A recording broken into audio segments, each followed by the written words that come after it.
이 시간은 여러분들에게 이제는 우리가 하나님의 백성이다 라고 하는 주제로 말씀을 증거하겠습니다. 확실히 하나님의 백성이 아닐 때와 하나님의 백성이 된 이후에는 신분도 바뀌어졌지만은 그의 모든 생활이 당연히 바꾸어져야 합니다. 이 세상에 살아가는 사람들 중에 스트레스라든가 열등의식을 가지고 있지 않는 사람은 아무도 없습니다. 열등의식이라고 하는 건 평소에는 잘 나타나지 않습니다. 그러나 자기에게 어떤 안 좋은 일이 생기면 문득 떠오르지요. 너희들이 내가 돈이 없다고 날 이렇게 깔보는 거냐? 너희들이 내가 이렇게 많이 배우지 못했다고 날 무시하는 거냐? 이제 남편 없이 혼자 사니까 나를 이렇게 얕보느냐 하는 이런 쪽으로 열등의식이 튀어나옵니다.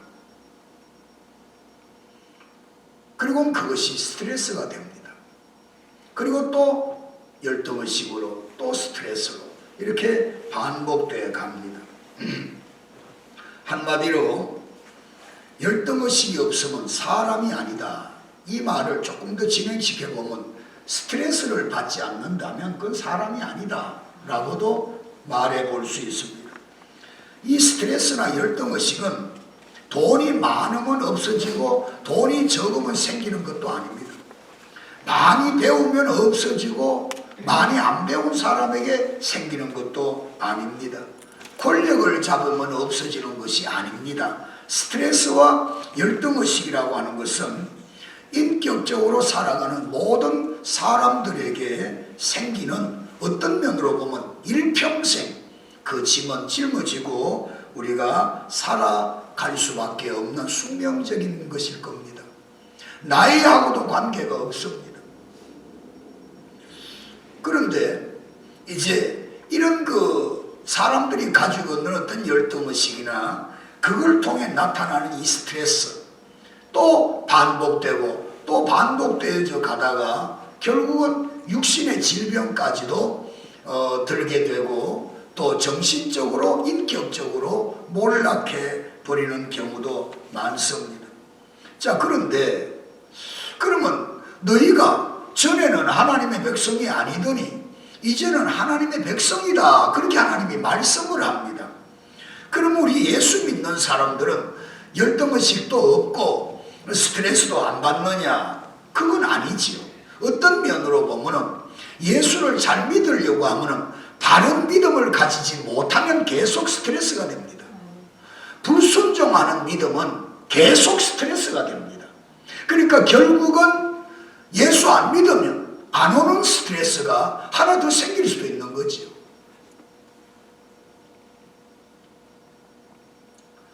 그런데 내가 오늘 하나님의 말씀을 통해서 나의 신분 변화, 내가 변해다, 나는 이제 하나님의 백성이다가 아니라 하나님이 말씀하기를 네가 전에는 하나님의 자녀가 아니지 않았느냐, 그런데 이제는 네가 하나님의 백성이다, 네가 이제는 하나님의 자녀다. 그러면은 스트레스가 생겨도 조금 뭔가 달라야 되지 않겠나?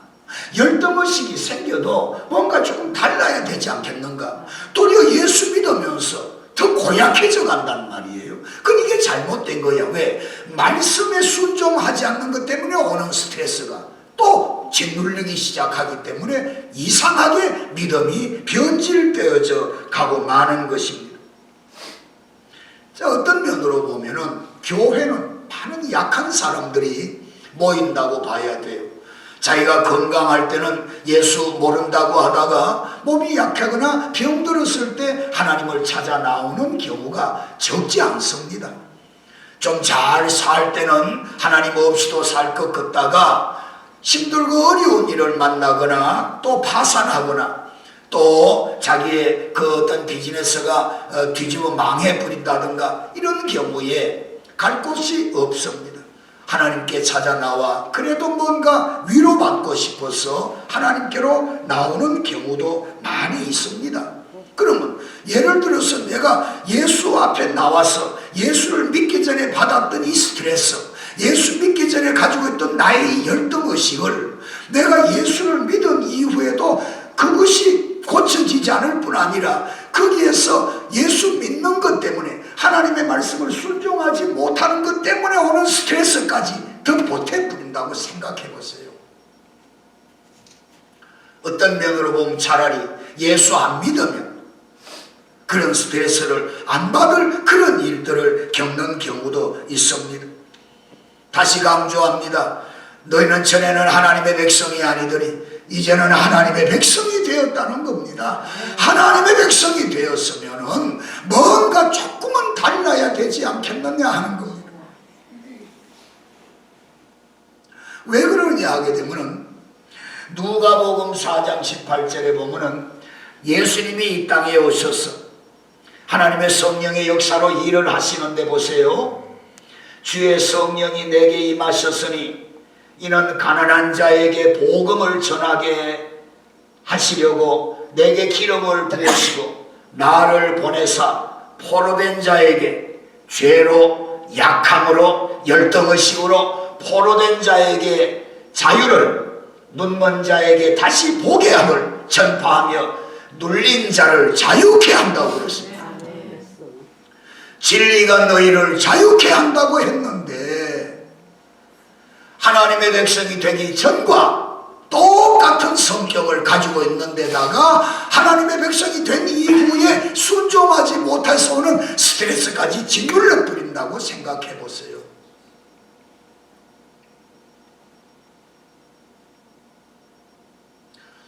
요 근래 여러분들도 아마 혹시 볼 겁니다. 가끔 기독교 개통의 신문이나 일반 일간지에 보면은 교회에서 담임 목사님을 청빙하는 광고가 나옵니다.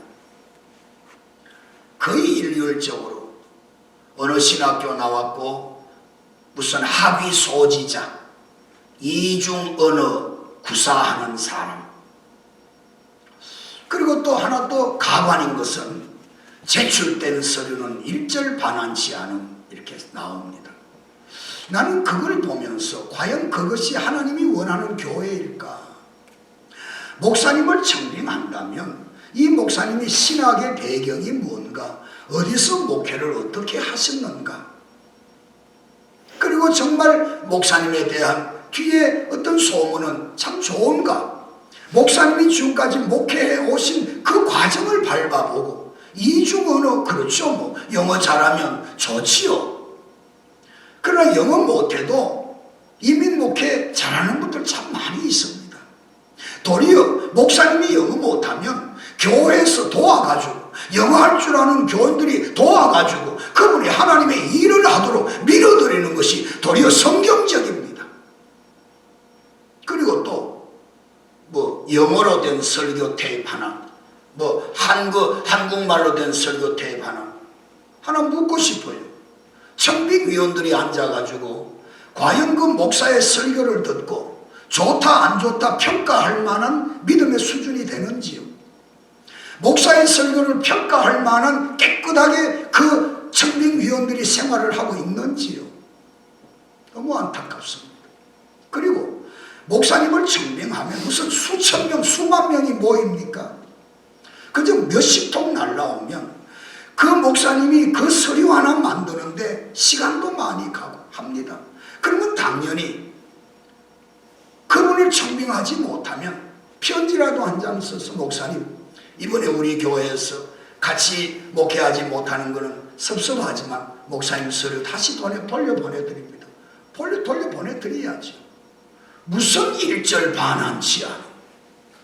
저는 그런 걸 보면서 오늘날 이 교회가 얼마나 열등의식에 쌓여 있는지, 하나님의 백성 되기 전에는 세상적인 방법으로 열등의식에 사로잡힐 수 있습니다. 그것 때문에 스트레스 받을 수 있습니다.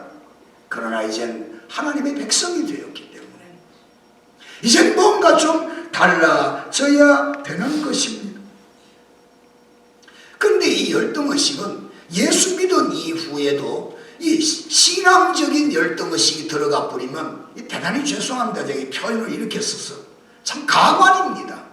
목사 앞에서도 하나님의 뜻이라고 얘기합니다. 내가 봐도 아닌데 하나님의 뜻이고, 하나님이 가라고 하고, 하나님이 날 기도시키고, 하나님이 기도 안 시켜서 안 하고, 너무 마음이 아픈 거예요. 그게 왜 그러느냐? 믿음의 열등의식까지 그게 보태져서 그런 겁니다. 그 신령하게 보이고 싶어서. 그건 제가 실제로 어떤 교인을 상담했는 일도 있습니다. 저한테 심각하게 상담을 했습니다. 사실 자기는 예수 믿은 이후에 그 나름대로 이렇게 열심히 살아오는데, 가끔 이렇게 이제 좀 이렇게 누구들이 이렇게 만나면 거기서들 다들 얘기를 한대요. 하나님의 뜻이었기 때문에, 하나님께서 가라고 했기 때문에, 하나님께서 가지 말라고 했기 때문에, 그리고 또 내가 환상을 보니까, 혹은 또 무슨 하나님의 음성을 들었는데, 심지어 어떤 사람은 그 내가 코로 향기까지 맡았는데, 이런 얘기들을 하니까 이 자매가, 이 성도가 자기는 한 번도 꿈에도 예수님을 본 일이 없대요. 그런데도 자기는 신앙생활 열심히 한대요. 그리고 설교 말씀이 그렇게 꿀소리같이 달대요. 근데 이제 그들과 모이면은 이제 내가 뭔가, 그러면 나는 지금 잘못 믿는가? 왜냐하면 다들 봤다고 하고 다들 하나님의 뜻이라고 하는데 자기만 본 일도 없고 뭐가 하나님의 뜻인지, 자기가 아는 거는 성경 말씀대로 순종하는 게 그게 하나님의 뜻이라고 배웠고 그렇게 아는데, 자기가 봐도 정말 그렇게 살지 못하는 사람들이 너무 하나님의 뜻 이런 말을 많이 한다는 겁니다. 그래서 이 성도가 혼란이 오기 시작한 거예요. 그래서 자기도 기죽기 싫어가지고 그 다음부터 봤다고 얘기하기 시작했대요. 근데 한 번도 본 일이 없는데 거짓말하는 거지요. 그리고 자기도 모르는 사이에 자기의 생각의 결정을 하나님의 뜻으로 둔갑시키기 시작했대요. 그러면서 한 5, 6개월 지나는 동안에 많이 기쁨이 없어지고 목사의 설교가 귀에 들어오지가 않는 거예요. 괴로워하는 거, 저한테 의논하는 거. 여러분, 물론 환상을 보는 거 귀하지요. 얼마든지 믿음 안에서 환상 볼 수 있습니다. 방은 참 귀한 하나님의 선물이지요. 그리고 하나님의 뜻 그럴 수 있습니다. 못 가게 하실 수도 있고 또 가게도 하시기도 합니다. 그러나 자기 생각의 결정을, 왜냐하면 우리가 이렇게 봤을 때 저분은 감히 하나님의 뜻이라는 말을 하면 안 될 수준밖에 안 되는데 하나님의 뜻이라고 얘기를 하니까 여기에서 혼란이 왔다라고 내가 얘기했습니다. 그러면서 몇 가지 짧게 얘기해 준 일이 있습니다. 그분은 굉장히 용기를 얻었다고 했습니다. 여러분, 모세는 위대한 사람이에요. 보통 사람 아닙니다. 어릴 때는 왕궁에서 최고 고급의 교육을 받았어요. 왕자의 교육이니까 40살까지. 그리고 광야로 나가서 40년 살면서 모든 영화를 다 뒤로 해버렸습니다. 그러나 그 많은 사람들 가운데서 하나님께서 모세를 보니까 내가 내 백성 이스라엘 백성들을 애굽에서 해방시켜서 가나안 땅으로 인도하는데 내가 모세를 선봉 장군으로 삼아야 되겠다. 하나님이 얼마나 잘 보셨겠어요. 하나님 앞에 잘 보였단 말이에요. 그래서 하나님께서 모세야 불렀습니다. 예. 그리고 하나님의 능력을 너한테 준다는 걸 보여줬어요. 네가 잡고 있는 지팡이 한번 던져봐라. 지팡이가 뱀이 됐습니다. 다시 또 잡아라. 꼬리 잡으니까 그 다음에 그것이 지팡이가 됩니다. 네 손을 가슴에 넣어봐라. 넣어봤습니다. 빼봐라. 빼보니까 이 손이 허옇게 병들어 있습니다. 문둥병이 들어있었습니다. 다시 손을 넣어봐라. 넣었습니다. 빼봐라 하니까 깨끗하게 나섰습니다. 그래 하나님이 그랬어요. 야, 너 이제 애굽의 바로왕에게 가가지고 내 백성 해방시키는데 앞장서라 이랬더니 모세가 하는 말이 뭡니까? 하나님, 저는요 말도 잘 못하고 인간이 가지고 있는 그 열등의식이 나오기 시작하는 거예요. 나중에 하나님이 화를 내셨다 그랬습니다. 오늘날 우리가 열등의식을 버리지 않으면 하나님이 나를 보고 화를 내시는 거예요. 성경적으로 짧게 한 군데 보면은 출애굽기 4장 10절 이하에 제가 읽어드리겠습니다. 모세가 여호와께 고하되 주여 나는 본래 말에 능치 못한 자라 주께서 주의 종에게 명하신 후에도 그러합니다. 나는 입이 뻣뻣하고 혀가 둔한 자니이다. 자기 인간의 그 열등의식과 약점을 말합니다. 여호와께서 그에게 이르시되 누가 사람의 입을 지었느냐? 누가 벙어리나 귀머거리나 눈 밝은 자나 소경되게 하였느냐? 나 여호와가 아니냐? 이제 가라. 내가 네 입과 함께 있어서 할 말을 가르치리라 그랬습니다. 모세가 대답합니다. 모세가 가라되 주여 보낼 만한 자를 보내소서. 지는 또 뒤로 빠집니다. 이때 하나님이 여러분들 우리가 하나님의 일을 할 때 세미하시 빠지는 사람들이 있습니다. 하나님이 다 알고 계시거든요. 하나님의 반응을 한번 보세요. 자기 인간의 생각으로 열등의식을 하나님 앞에 나타내는 믿음하고 하나님의 일을 해야 될 때 세미하시 자기는 빠지고 다른 사람 잘하는 것이 이렇게 밀어붙이는 거 보세요. 여호와께서 모세를 향하여 노를 바라시고 그랬습니다. 가라사대 레위 사람 네 형 아론이 있지 아니하뇨? 그의 말 잘함을 내가 아노라. 그가 너를 만나러 오나니 그가 너를 볼 때 마음에 기뻐할 것이다. 하나님이 노하시는 거예요.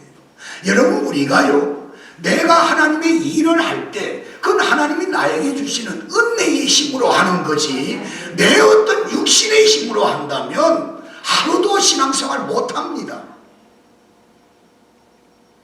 사도 바울은 보통 사람 아니잖아요. 학문 좋지요, 가문 좋지요, 또 그 지역에서 유능 인사였습니다. 추측컨대 만약 이 사도 바울이 예수 안 믿었더라면 유대인들 세계에서 아마 장로로서 굉장한 실권을 누릴 수 있는 그런 사람입니다. 근데 하나님께서 그 사울을 불러서 바울로 변화시키고는 성경, 신약 성경 반 정도를 그분을 통해서 기록하게 할 정도로 하나님이 그를 믿었다고요. 그리고 하나님이 그를 사용하시는 겁니다. 잘 보세요. 사용을 하는 중에도 사도 바울에게는 생각에 따라서는 열등의식에 푹 빠질 수밖에 없는 그런 상황에서도 승리를 하고 있다는 겁니다. 이걸 우리가 봐야 되는 겁니다. 내가 하나님의 백성이 되기 전과 하나님의 백성이 된 이후에는 분명하게 달라야 되는데 한번 보십시다. 사도 바울을 하나님이 쓰시기 위해서 정말 굉장한 그 은혜를 베풀었어요. 14년 전에는 3천천까지 헤븐 하늘까지 올라갔습니다. 거기서 하나님의 나라를 보고 내려온 분입니다. 보통 사람 아니잖아요. 그런데 이분이 와서 하나님의 일을 하는데 말도 못했지요. 심지어 뭐라고 얘기한지 압니까? 너희들이 내 편지를 보면 내가 위대한 줄 알지만 만약 너희들이 내 외모를 보면 시험 들고 상처받는다고 그랬습니다. 그런 정도로 사도 바울은 내놓을 것이 없습니다. 그리고 그는 또 눈이 얼마나 나빴던지 나중에는 자기가 하나님의 글을 받아 쓰질 못했습니다. 자기가 편지를 보낼 때 제자들에게 받아 쓰라 이래가지고 할 정도로 눈이 안 보였습니다. 키도 적었습니다. 바울전을 보면 그렇습니다. 정말 외형이 너무 없습니다. 그런데 그 바울을 통해서 하나님이 하신 걸 보세요. 고린도 후서 12장입니다. 여러 계시를 받은 것이 지극히 크므로 너무 자고하지 않게 하시려고 교만한 이 자고는 일방적 교만하고 다릅니다. 자기를 은근히 높이는 걸 자고라는 겁니다. 은근히 남을 이렇게 눈알로 깔아보는 거 이거 네 믿음이 뭐 나보다 뭐 내가 이런데 이런 거죠. 자고하지 않게 하려고 내 육체에 가시 곧 사탄의 사자를 주셨다. 이거 병입니다. 하나님이 사탄이를 꼽아 놓았다는 거지요. 이는 나를 쳐서 너무 자고하지 않게 하려 합니다. 은근히 자기를 높이는 자천하는 거죠. 이것이 내게서 떠나기 위하여 내가 3번 주께 간구하였더니, 여기 3번 간구했다는 말은 주여 주여 이게 아닙니다. 3일 기도했다는 것도 아닙니다. 사도 바울의 이분의 믿음을 보면은 아마 이 3번 자기에게 몸에 꽂혀있는 사탄의 이 질병을 내보내달라고, 여기에서 치료시켜달라고 하나님 앞에 내달렸는데 어떻게 기도했는지 우리 상상이 안 갑니다.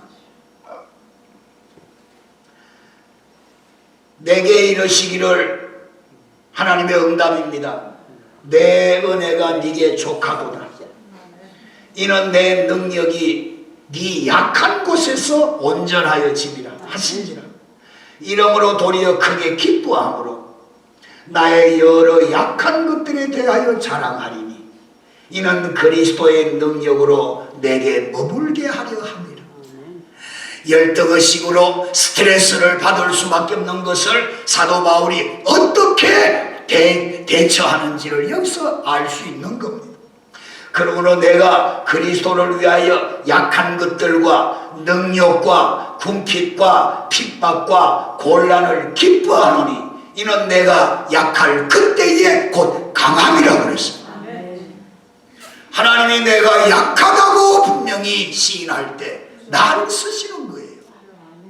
교만하거나 자고하는 사람을 하나님이 쓰시는 일이 없습니다. 그러니까 그러한 사람들은 영적 열등의식과 영적 스트레스까지 막 보태지고 비빔밥이 돼가지고 이상한 인격으로 그렇게 바뀌어지는 겁니다.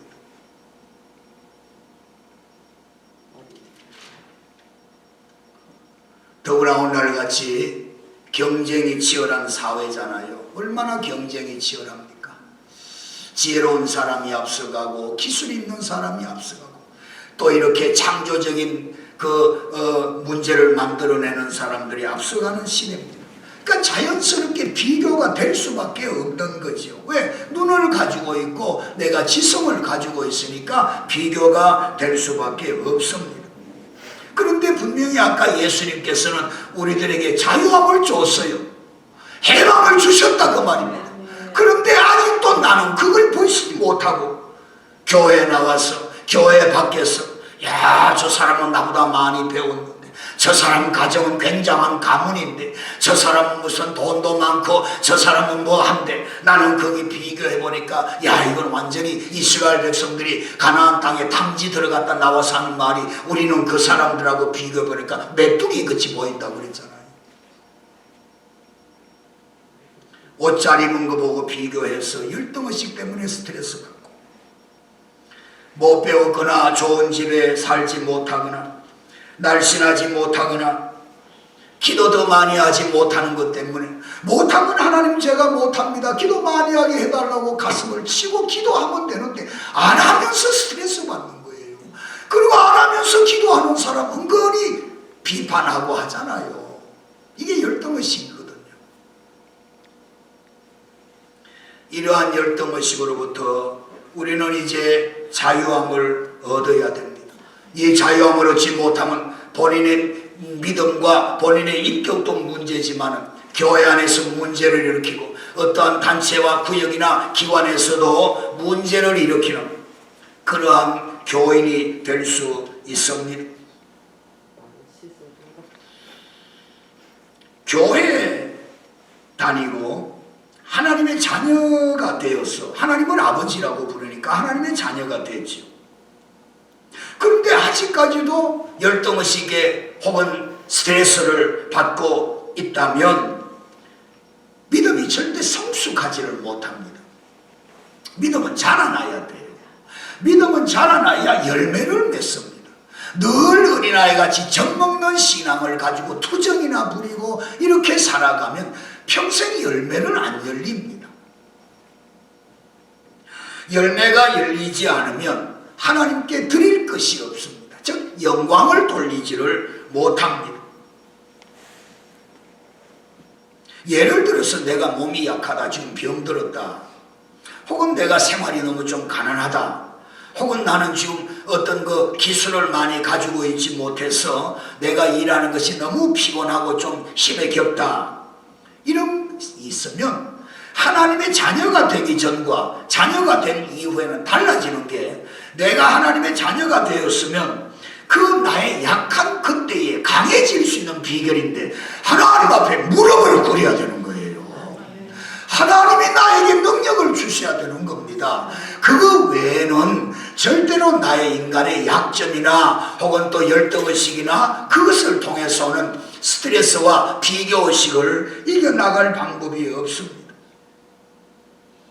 그럼 오늘 본문 말씀을 통해서 한 두서너 가지 기도 제목을 드리고 마치겠습니다. 이제 하나님의 자녀가 되었습니다. 하나님의 자녀가 되었다면 하나님은 전능하신 분이고, 하나님은 만왕의 왕이시고, 하나님은 없는 것을 있는 것까지 불러내시고, 하나님은 항상 나와 함께 하시고 나를 도우시고 하시는 이런 엄청난 분과 내가 하나가 되어 있습니다. 그러면 하나님께서 왜 나를 선택하셨는가? 하나님이 왜 나를 예수 믿게 하셨는가? 예수는 믿고 싶다고 믿어지는 거 아닙니다. 하나님의 성령을 통해서 우리에게 믿어질 수 있는 믿음을 선물로 주셨기 때문에 믿어지는 거예요. 그래서 예수가 믿어지는 것이 복이거든요. 아무나 믿어지는 것이 아니니까. 그러면 오늘 여기 보니까 너희는 택하신 족속이라 그랬습니다. 즉 하나님이 나를 택했다는 겁니다. 그렇기 때문에 나의 신분의 이 가치는 굉장한 거지요. 내가 하나님을 졸졸 따라다니까 날 좀 택해 주십시오, 날 좀 살려 주십시오, 이래가지고 내가 하나님을 아버지라고 부르는 사이가 아니에요. 하나님이 나를 선택하신 거예요. 그러니까 내 신분이 얼마나 달라졌다 하는 것을 알아야 되는 것입니다. 하나님이 나를 선택하셨다. 하나님이 나를 알고 계신다.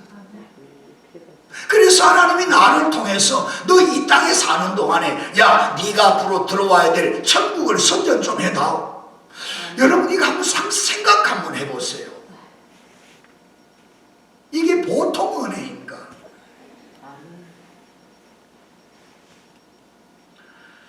고린도후서 5장 17절에 보니까 그런즉 누구든지 그리스도 안에 있으면 새로운 피조물이라, 이전 것은 지나갔으니 보라 새 것이 되었도다 했습니다. 이제 새롭게 살려고 노력해야 됩니다. 하나님의 말씀과 하나님과 나와의 관계에서 언제든지 하나님의 은혜만 받으면 됩니다. 예수님의 십자가의 죽으심을 통해서 나의 죄가 죽었고, 예수님이 다시 부활하심으로 나에게 영생하는 생명이 주어졌습니다. 이제 나에게 천국 시민권을 주시기 위해서 나를 성령으로 인을 쳤습니다. 그리고 하나님의 성령께서 항상 나에게 감동하시고, 때로는 나를 책망하시고, 때로는 탄식하시면서 나를 위해서 하나님 앞에 기도하시면서 내가 변화되기를 원하는 거예요. 내가 변화되지 않는 것은 예수 믿기 전, 하나님의 자녀가 되기 전 그 열등의식과 그 스트레스를 그대로 가지고 들어와서 예수 믿고 있기 때문에 그러는 거예요. 새 것이 안 돼서 그러는 거예요. 전혀 건너가야 됩니다. 가나안 땅에 들어가려면 광야를 지나야 되는 것입니다. 광야를 안고는 가나안 땅에 못 들어갑니다. 생활 방법이 다릅니다. 이제 저와 여러분들은 지금까지 하나님의 자녀라고 하는 것을 알았지만, 그런데 내 생활이나 내 생각의 방법은 하나님의 자녀 되기 전에 그것을 가지고 지금 들어와 있는 거예요. 이거 빨리 청산해야 됩니다. 그래야 하나님이 나를 새로운 길로 인도해 가시는 거예요. 내가 하나님의 자녀가 되기 전에는 모든 기준이 세상입니다. 잘난 사람, 똑똑한 사람 다 세상 기준이죠. 그리고 또 그 기준하고 내가 비교하잖아요. 그러니까 세상 눈으로 내가 이웃을 보면서 나를 비교합니다. 열등의식이 당연히 생기겠죠. 근데 이제는 하나님의 자녀가 됐기 때문에 하나님이 나를 보시는 기준이 내가 보는 세상의 껍데기 기준이 아니라 하나님은 내 중심을 보시는 거예요. 그러니까 나도 이제 그 기준을 가지고 세상을 봐야 되는 것입니다. 다시 말하면 이제 하나님의 자녀가 됐기 때문에 저 사람들이 나를 어떻게 보느냐 보담도 중요한 것은 하나님이 나를 어떻게 보시는가, 이 기준이 달라야 되는 겁니다. 그럴 때부터 인생이 달라지는 겁니다. 하늘과 땅만큼 차이가 나지요. 그렇잖아요. 내가 세상 눈으로 사람을 본 것은 내 눈에 보이는 것 뿐이에요. 저 사람도 나를 볼 때 내 눈에 보이는 것 뿐이잖아요. 근데 하나님은 나를 바깥으로 보이는 껍데기로 나를 보신 것이 아니라 속 사람으로 나를 봤다면 그 성령이 내 가운데 오셔서 나에게 영의 눈을 떠주셨단 말이죠. 말씀에 안경을 끼게 하셨습니다. 그렇다면 내가 사람을 볼 때 믿음의 눈으로 모든 환경을 하나님의 눈으로 봐야 됩니다. 아무개야, 네가 지금까지는 하나님의 백성 되기 전에 그 눈을 아직도 바꾸지 않았느냐 물으십니다.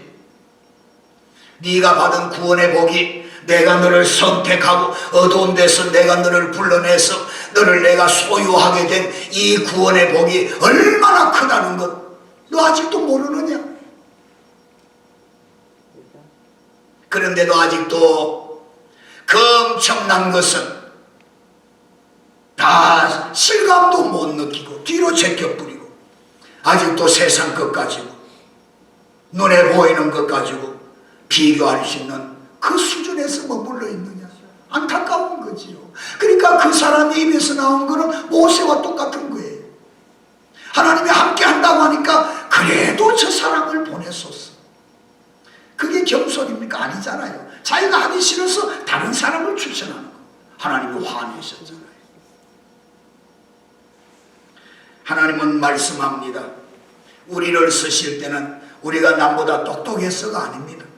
도리어 무명한 자 같으나 유명하게 만드시고 죽은 자 같으나 우리를 살리시고 징계받는 자 같으나 우리를 통해서 부유하게 만들어서 하나님의 나라를 선전시키려고 하신다면 하나님이 우리를 그냥 짓밟겠느냐 그 말입니다. 왜 이걸 믿지 못합니까?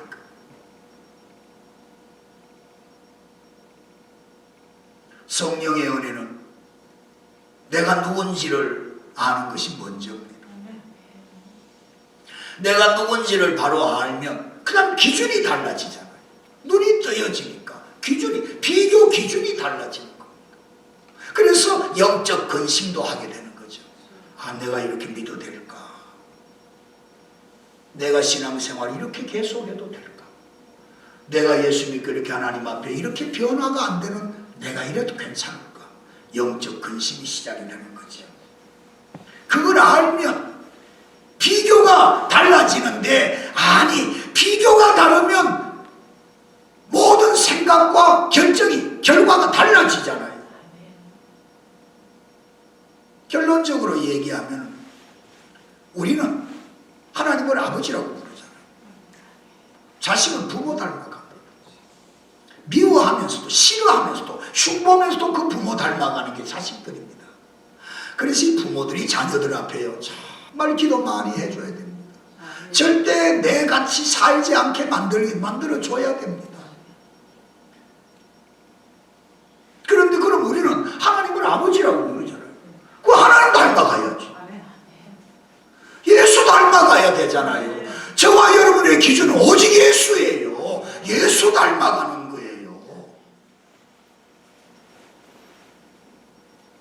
전에는 긍휼을 얻지 못했지만 이제는 긍휼을 얻은 자입니다. 나를 구원하신 예수님이 나의 롤 모델이 되어야 되는 거죠. 내 눈에 보는 사람 그거 가지고 내가 째째하게 열등의식이나 그것 때문에 스트레스 받아서는 안 되죠. 감히 하나님을 아버지라고 부르는 하나님의 자녀들이 절대로 사람들하고 비교하지는 마세요.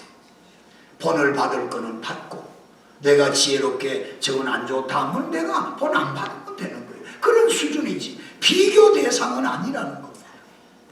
왜 아닌지 말씀을 마치겠습니다. 여러분들 한 사람은 하나님이 신묘 신묘막측하게 만들어 놓았습니다. 남하고 비교할 수준들이 아닙니다. 여러분들 개개인이. 이걸 하나님이 그렇게 말씀하신 거죠. 이걸 알면 정말 굉장한 이런 자부심이 생기는 거지요.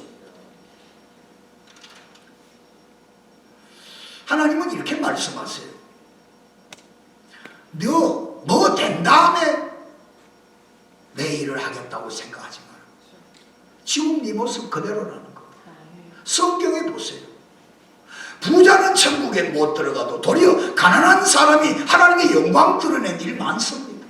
건강한 사람은 하나님을 떠나도 병든 사람이 병이 치료가 되거나 다른 방법으로 하나님의 영광을 드러내는 일들이 성경에 얼마나 많은지 모릅니다.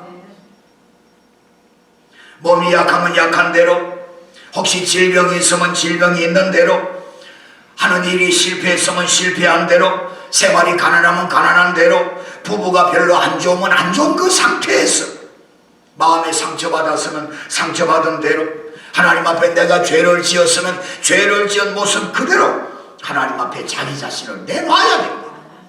그래야 새로워집니다. 중요한 것 하나만 말씀하고 마칩니다.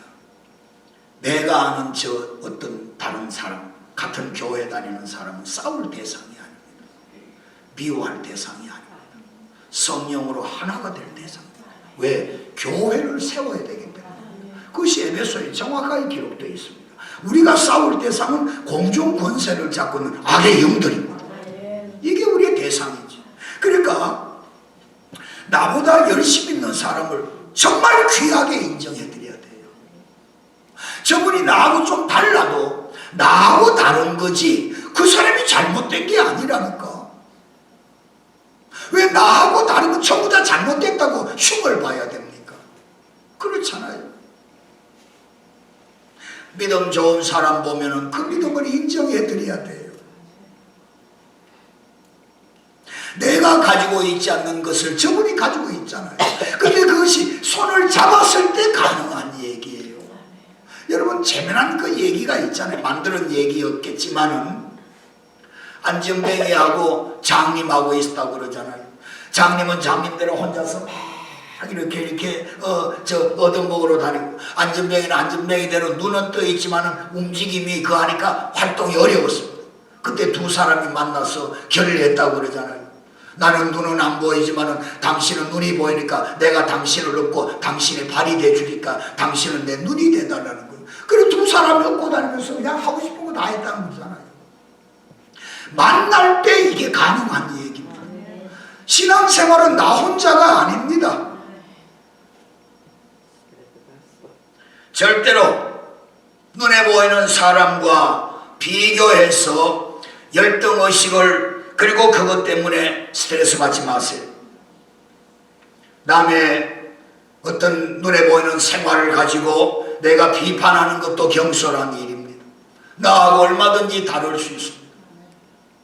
진짜로 뭐 그 사람이 화장실에 앉아서 낚시질을 하더라도 그건 그 사람의 취미야. 구원하고 관계없는 문제, 나에게 생명을 해꾸지 하려고 하지 않는 한은 우리는 인정하고 손잡고 사랑해야 됩니다.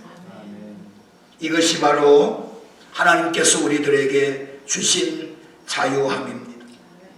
한 가지 보고 마치십니다. 시편 139편에 보면요, 주께서 내 장부를 지으시며 나의 모태에서 나를 조성했다. 하나님이 어머니 뱃속에 잉태되기 전부터 하나님이 나를 아시고 택했는데 보세요. 내가 주께 감사하오면 나를 지으심이 신묘막측합니다. 근데 여러분들이 이 엄청난 하나님의 말씀을 하는데도 나는 가치가 없어, 나는 많이도 못하고, 나는 배우지도 못하고, 나는 기술도 없고, 이러니 하나님이 보실 때 기가 차잖아요. 난 너 때문에 죽었는데, 나는 너 구원하려고 내가 그 고통을 당했는데 너는 아직도 세상 눈으로 비교하면서 열등의식에 빠져 스트레스나 받고 있느냐?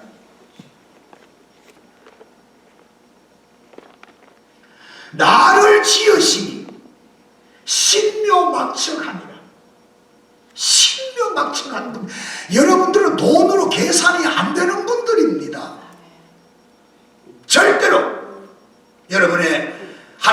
백성 되기 전에 그 눈을 빨리 바꿔야 될 줄로 믿습니다. 바꾸어야 됩니다. 말씀의 눈으로 바꾸세요. 성령의 감동의 눈으로 바꾸세요. 믿음의 눈으로 바꿔야 됩니다. 그러니까 내가 삽니다. 교회가 삽니다. 나와 가까운 사람들이 다 살아날 수 있습니다. 여러분들이 지금까지 살아오는 동안에 힘들고 어려운 일이 많겠지만 이제 하나님의 백성 되기 전 그것을 절대로 생각이 나더라도 그때마다 하나님 앞에 내 자신의 솔직함을 내놔야 됩니다. 하나님 저는 바로 이런 인간입니다 하고 하나님 앞에 무릎을 꿇는 거죠. 하나님께서는 나를 보듬어안으시고 내게 꿈과 희망과 용기를 주십니다. 그래서 어떤 경우라도 여러분들 하나님의 백성 되기 전에 그 성품, 그 생각, 그 기준 버려야 됩니다. 그래서 하나님의 백성답게 살아야 될 줄로 믿습니다. 기도하겠습니다.